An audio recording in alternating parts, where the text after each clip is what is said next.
சால் பெரியோரே, இதோ ஒரு கிளியின் கதை.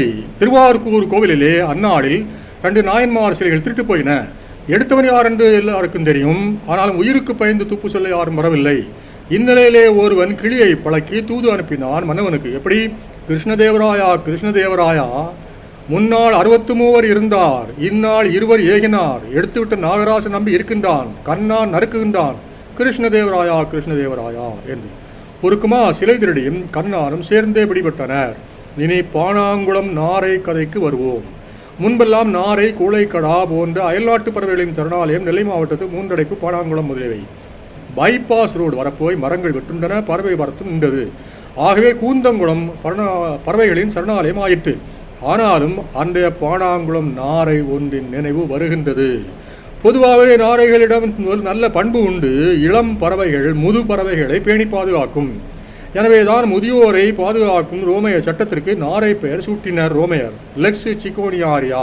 சிக்கோனியா என்றால் லத்தீன் மொழியிலே நாரை, சிக்கோனியாரியா என்றால் அட்ஜெக்டிவ். ஆனால் எப்பேற்பட்ட நல்லோர் மத்தியிலும் ஒரு நாணங்கட்டவன் இருப்பான் அல்லவா? அப்படித்தான் இருந்தது பாணாங்குளத்து கள்ள நாரை ஒன்று. எப்படி எல்லா நாரைகளும் 6 மாதம் தங்கிவிட்டு நாடு திரும்பிய போது இந்த கள்ள நாரை மட்டும் திரும்பவில்லை. ஏன்? தனித்து இருந்தே மீன் உண்டு கொழுக்க வேண்டும் என்று. அதன்படியே உண்டு கொளுத்தது. தபோர் மலையிலே தங்குமடம் விரும்பிய ராயப்பர் போல. மத்தேயு 17:4. லோட்டஸ் பழங்கள் நிறைந்த தீவிலே கிரேக்கர்கள் உழைக்காமலே உண்டு கொழுக்க விரும்பியது போலவே. ஒடிசி காண்க.